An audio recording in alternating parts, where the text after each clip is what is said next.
Methodology of Humanities, Module 3, Narration and Representation, Part 3, Ancient Narrative Techniques, Plato and Aristotle.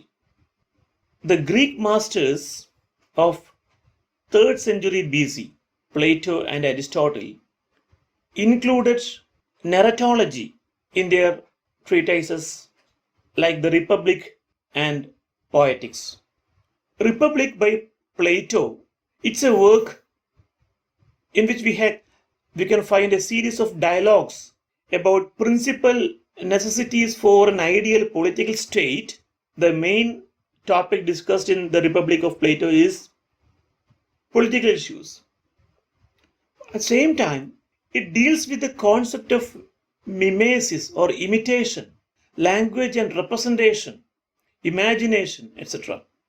Plato, in his theory of ideas, theorizes that art forms an ultimate level of reality. Reality, of course, is there that we encounter in our everyday life, but art has the capacity to form, construct another level of reality, an ultimate level of reality. The actual reality and also the reality that art constructs. Art can construct another reality, an ultimate level of reality can be constructed. As literature is an art like painting, sculpture, and the others, what Plato thought of art in general deserves the first consideration. It is intimately bound up with what is called his theory of ideas. Ideas, he says in his Republic, are the ultimate reality, the primary reality as well. Things are conceived as ideas before they take practical shape as things. He gives an example of a tree. A tree is nothing more than a concrete embodiment of its image in idea. Before we see a tree, a particular tree today, we have an idea about a tree, and it is because of the existence of the idea of a tree there in our mind that we identify an object as a tree. Beforehand we know that this is a tree, or tree would look like this. And so when we see a tree, we see copy of our idea. The idea of everything therefore is its original pattern, and the thing itself is its copy. The idea of a tree in our mind is the original thing, and the tree that we see is its copy. As the copy ever falls short of the original, it is once removed from reality. The tree that we see is not the real tree. It is a copy of the ideal tree. Now, art, literature, painting, sculpture reproduces, but thinks as mere pastime, he says. The first in words, in literature, we reproduce certain ideas in words. In painting, we reproduce our ideas in colors. In sculpture, we reproduce our ideas in stone. So, it merely copies a copy. It is twice removed from reality. Things themselves being imperfect copies of the ideas from which they spring, their reproduction in art must be more imperfect still. They take men away from reality rather than towards it.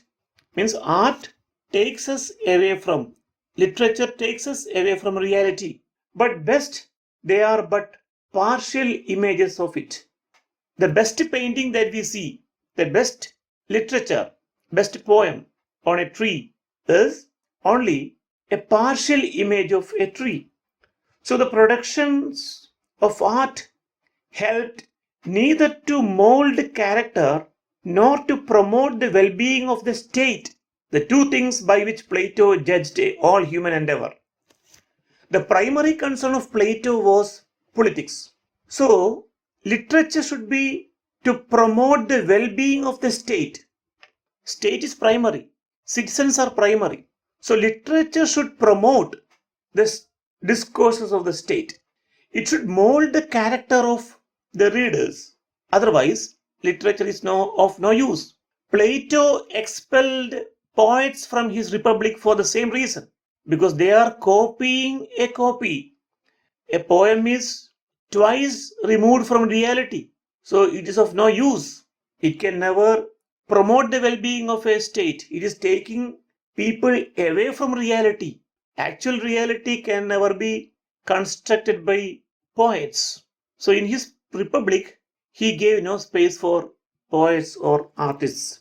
Or his primary concern was politics and not literature or art, because they would deviate people from more serious concerns of life. See, literature has charm and attract people, he readily admitted, Plato admitted. But this made it all the more dangerous to the individual and society.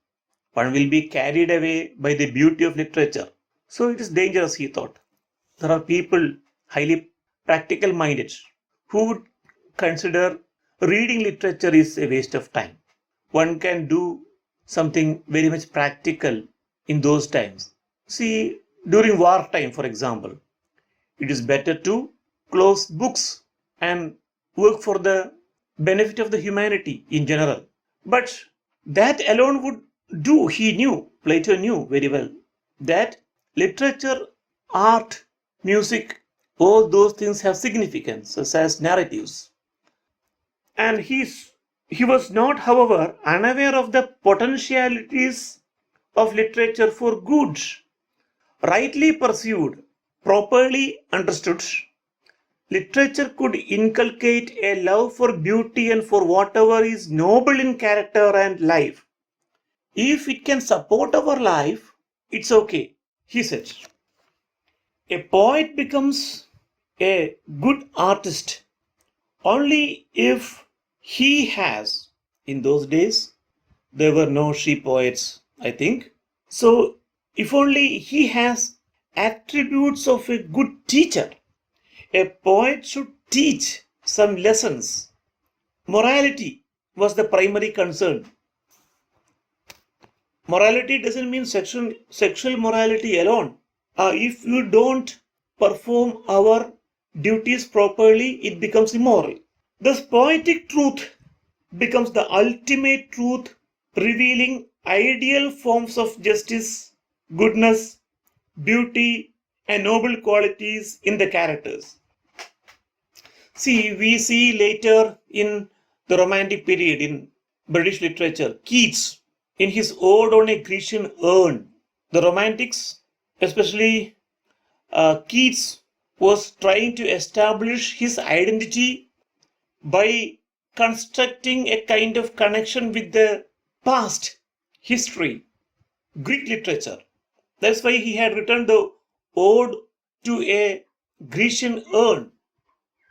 Also, he has written a poem on first looking into Chapman's Homer. Homer's Iliad and Odyssey, he had gone through those classics. That is for establishing his tradition, to build up his own identity. And in his poem, Ode on a Grecian Urn, he ends up the poem by making a statement that beauty is truth and truth beauty, that is all we can know on earth and we need to know.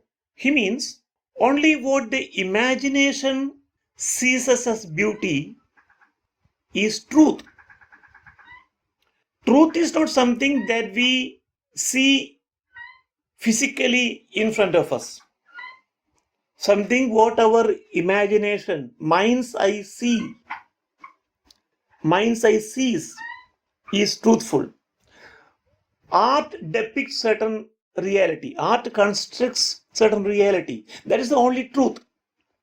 So Plato specifies that art is twice removed from reality, which entails the ultimate existence, which means ultimate existence. The ideal image is transformed into material reality and then copied again into art.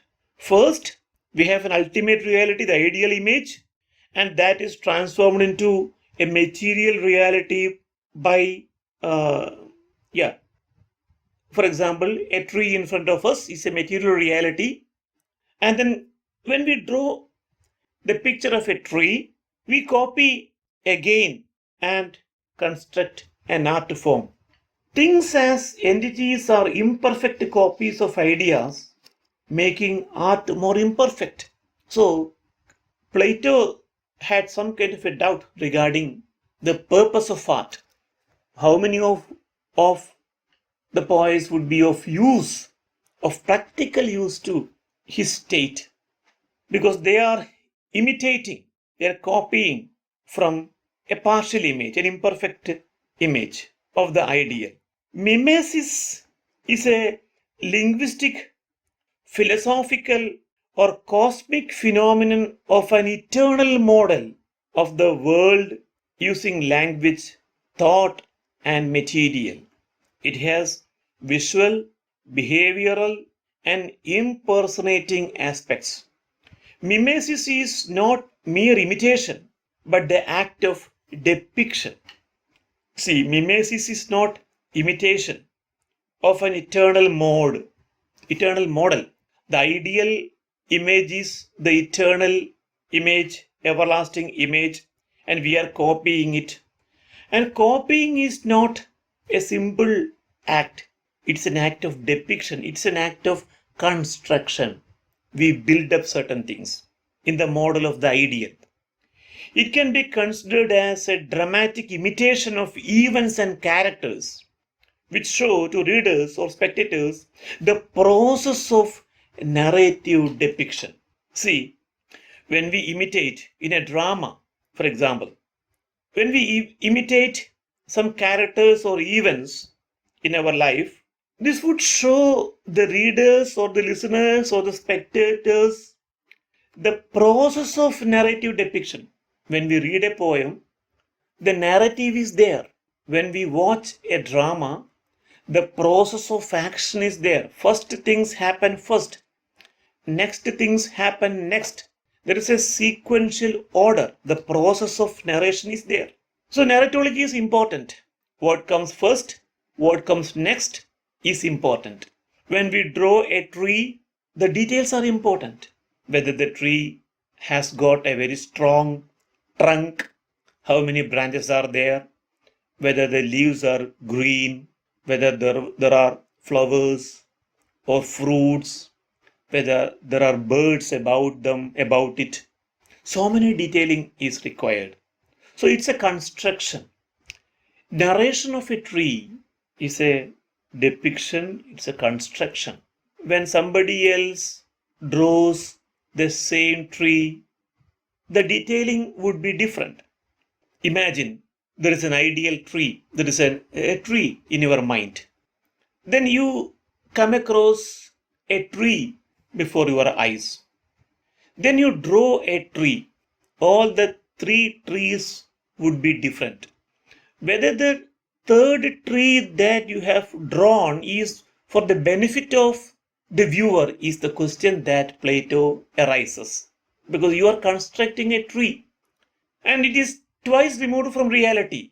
The eternal ideal tree is there in our mind, and the actual tree in your real life that is there in front of you, and the tree that you have drawn. So there are issues.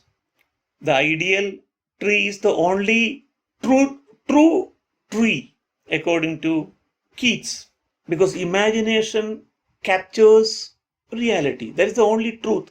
The actual tree that we see in front of us is only a copy, an imitation of the ideal tree. When I say tree, some people will have in their mind a coconut tree. But you may not be standing in front of a coconut tree always. Suppose you are uh, standing in front of an arecanut tree, for example. It will be different. When you draw it in a paper, it will be again different from all the trees described before, imagined before, seen before, experienced before. So, literature is not as simple and harmless as we think. Even photography is not the actual photography. When we think of God, for example, we have a very blank idea. When Ravi Verma drew the pictures of gods in India, it is once removed from reality. The actual God can never be depicted in his painting. Or it is twice removed from reality because God is not there before our eyes. Imagine a woman, for example, Ravi Verma in his painting. Imagine a woman. In our mind, there will be a concept about a woman. But when we see a woman in front of us, yeah, we would match her appearance with the ideal woman's image in our mind, the idea of a woman.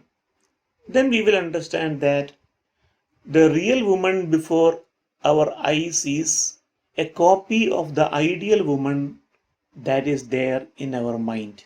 Then, when you draw the picture of that woman, Ravi Verma drew his paintings by keeping some models in front of him. Here Comes Papa, a painting by Ravi Verma, was drawn by making his daughter stand before him as a model to draw the picture of a woman. In his mind, he had an ideal image, idea of a woman. For that purpose, he took his own daughter as a model, and his painting is now available everywhere in the market. And that painting is twice removed from reality. The actual idea of a woman of Ravi Verma, the actual woman who stood before him as a model for drawing, and that painting in which he must have had made some differences, of course. There will be more beauty added, multicolor added. As we see in our profile pictures in Facebook or DPs in WhatsApp, actually, the government would like to get our identity card. We have election identity card or Aadhaar card, for example. Our photo in the Aadhaar card is the actual factual photo. But you see, it is not factual. It's a representation of the actual man or woman. See, in Facebook and WhatsApp DPs also, we never see the actual representation of the people. Multicolor is added. It is twice removed from reality. Whether it is for the good of the society is the question that Plato arises. It's more complex than this. Plato's perspective declares that beneath all poetic representation, there exists a didactic or instructive intent. There should be. A poem should instruct, it should teach us. There's a didactic purpose for that. One must be able to propagate one's ideas through poetry or painting. Ravi Verma was propagating an idea through his painting. What's the idea that Ravi Verma propagated through his painting? He was imagining a nuclear family. So many researchers have uh, yeah, made studies based upon that particular painting. J. Deviga or G. Arunima or V. Dineshan, R. Nandakumar. So many people have studied about that particular. The painting was imagining a nuclear family where the woman is at home, a homemaker with a male child in hand. A dog would protect when the man, the ruling patriarch of the family, is away from home, and she is expected to be always in the interiors of the house. The man would be the breadwinner. He would be going out to work very hard and fetch money or buy things back home. That is the idea, instruction that is given by Ravi Verma's painting. See, so there was a purpose. The project of modernity. Women were having a kind of loose life in those days in Kerala. They thought, the British people thought. So they must be domesticated. The Kuladas are to be made Kulinas. So art should propagate ideas. It should teach people. Women should be very shy. They should be always inside the house. They should not travel around. In the novel Indulega, we never see Indulega traveling all over the world, but we see Madhavan. His journey is very much prominent in the novel. So, modernity, the literature, novel, painting, poetry of those days had a kind of idea. Though they were not intentional, the unconscious of the writer, of course, was making these kinds of things possible. That's what I mean. So it is not as simple as we think. A novel is not very simple. A painting is not very innocent. All these things instruct us. That's why Plato had included narratives, thoughts on literature, art and sculpture and painting, music, etc. included in his political treatise called The Republic. It is very much important. Aristotle was a disciple of Plato. We know Plato was a disciple of Socrates. Socrates was one among the great figures of his time. Aeschylus, Sophocles. Sophocles, we associate him with Oedipus, Euripides, Aristophanes. All people lived in Greece, and Aristophanes is the father of comedy, but we never give him due importance. We give importance to tragedies. Oedipus, Sophocles. Socrates was there as a great thinker, and Plato was a disciple of Socrates. So Aristotle was a disciple, a student of Plato, and he was also the tutor of Alexander, the great emperor. Alexander invaded North India, northwestern India. He had come to India. They have heard of India and had come to India to colonize. And it is by reading Aristotle or such people that the 16th century Europeans must have thought of colonizing India. Vasco da Gama or such navigators came from Europe to India because they had read history. They have invented a tradition. They have constructed an identity by reading Iliad and Odyssey. So, Aristotle, of course, was there, and his student Alexander, of course, is there. And these are things of great concern to we people because the West had come to India because of certain narrations and representations. So many people had narrated about India. India is a land of this and that. So they are attracted towards us. It is a linguistic construct that attracts people. So a linguistic construct, a commodity, a poem is very much significant. So many poets had written about India. So that will be constructing an idea about India and they will be attracted towards India. There is some element of attractive power in literature. So they will be coming to India as certain photographs attract us. In certain tourists websites we can see the photos of Kerala more beautiful than the actual Kerala and people will be attracted towards us. So Aristotle defined a poet as an imitator like any other artist who imitates one of three objects: things as they were or are, things as they are said or thought to be, and things as they ought to be. Things as they are or were, actually. Then, as they are said to be or thought to be, imagination. And things as they ought to be, ideal, perfect. So, an artist, a poet, imitates one of the three objects: an ideal object, or a thought, or an actual thing. He debates of the past and present by highlighting elements that contribute towards the concept ideal. This ideal thing.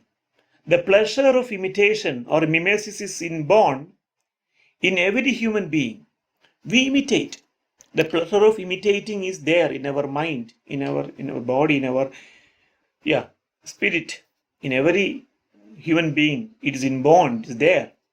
A child learns the earliest lessons of speech and contact behavior from people around. He imitates, or children imitate. An artist indulges in imitation for the manifestation of pleasure.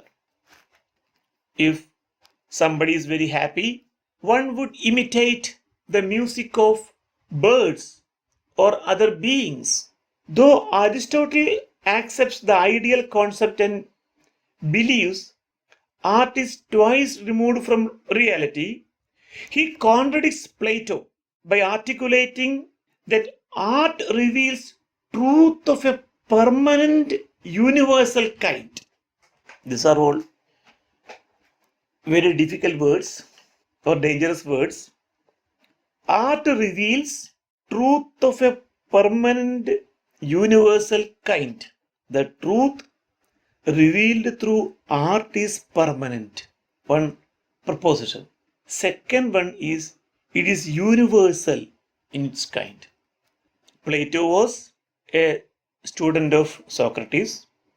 Aristotle was a student of Plato. And all these people differ. So what does that mean? We also should differ from Aristotle. We need not accept the dictums of Aristotle as final. He was constructing his theory for some practical purpose. They were constructing their own identity. He was supplying materials which were on demand in those days. In Greek city-states, they wanted a very tight type of a narrative. For that purpose, he said there should be three unities: unity of time, place, and action. Because that kind of a tightness was their requirement.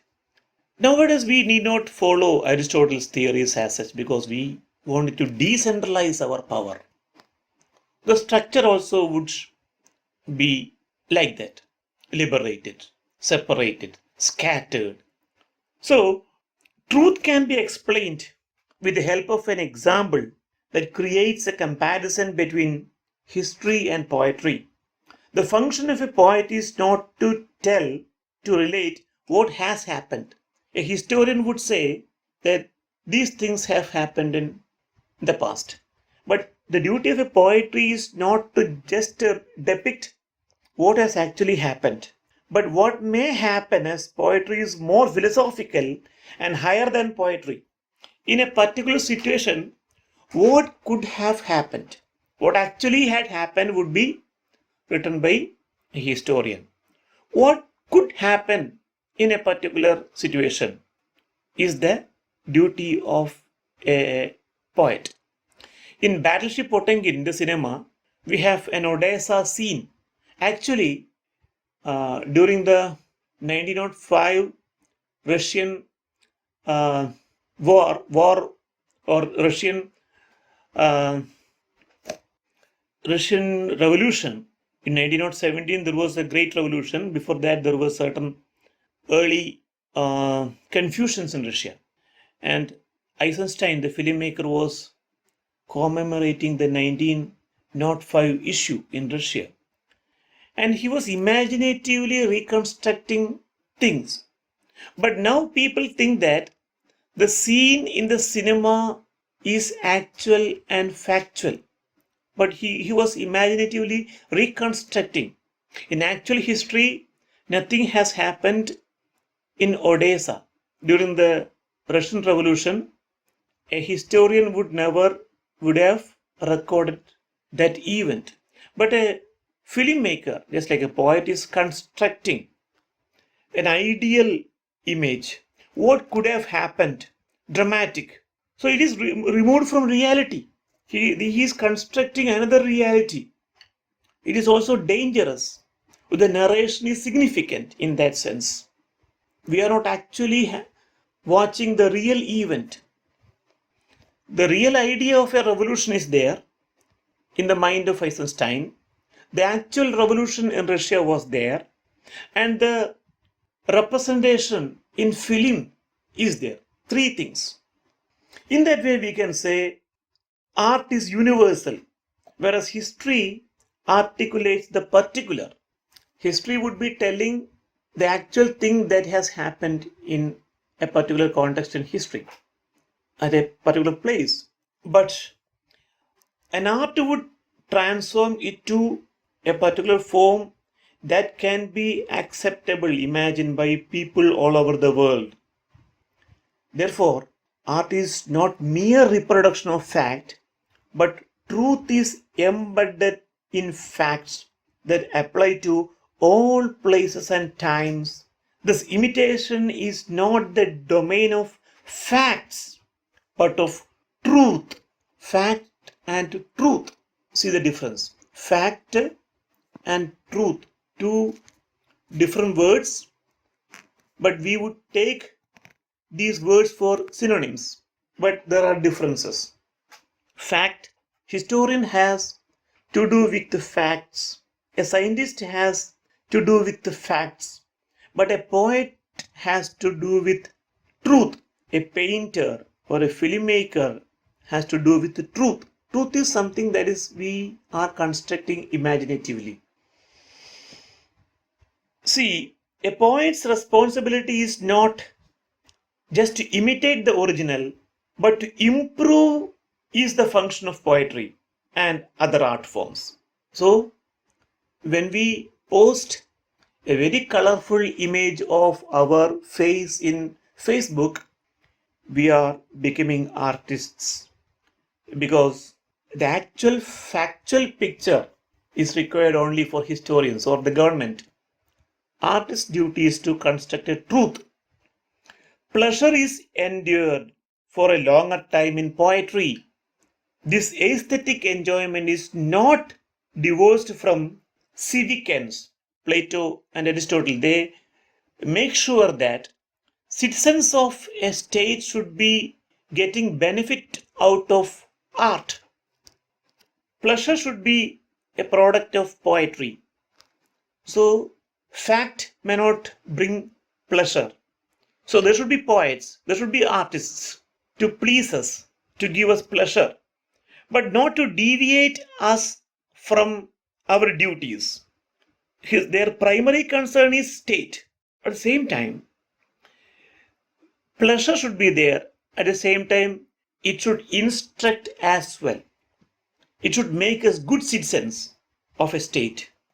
Historians would say that poets are not constructing truths, they are telling lies. Scientists also would say that these are not factual things. But Vailopalli would say that poetry is more true than history or scientific facts, historical facts or scientific facts. അവകൾ കിനാവുകളെന്നാം ശാസ്ത്രം, കളവുകളെന്നാം ലോകചരിത്രം, ഇവയിലുമേറെ യഥാർത്ഥം നമ്മുടെ ഹൃദയ നിമന്ത്രിത സുന്ദര തത്വം. What our mind tells us true is the actual truth. Science would they tell that this is not true. History would tell that this is not true. But literature, this alone is true. Art alone is true. So art is, literature is narrative. There is story in it. So narratology is significant because more than history and science, art has a great space in the hearts and minds of people. It helps people construct their identity. So art has gone into the making of all we people. So we have to analyze literature, art, film, everything, so that we can know about the elements with which we are made of. Suppose I am a patriarch, a male chauvinist. If only I understand about the elements which went into the making of my identity, I can start neutralizing it. I can become a normal human being, a man who never assumes power, a man who is highly democratic. So narration is very much significant. Narration and representation are very much important things to be discussed.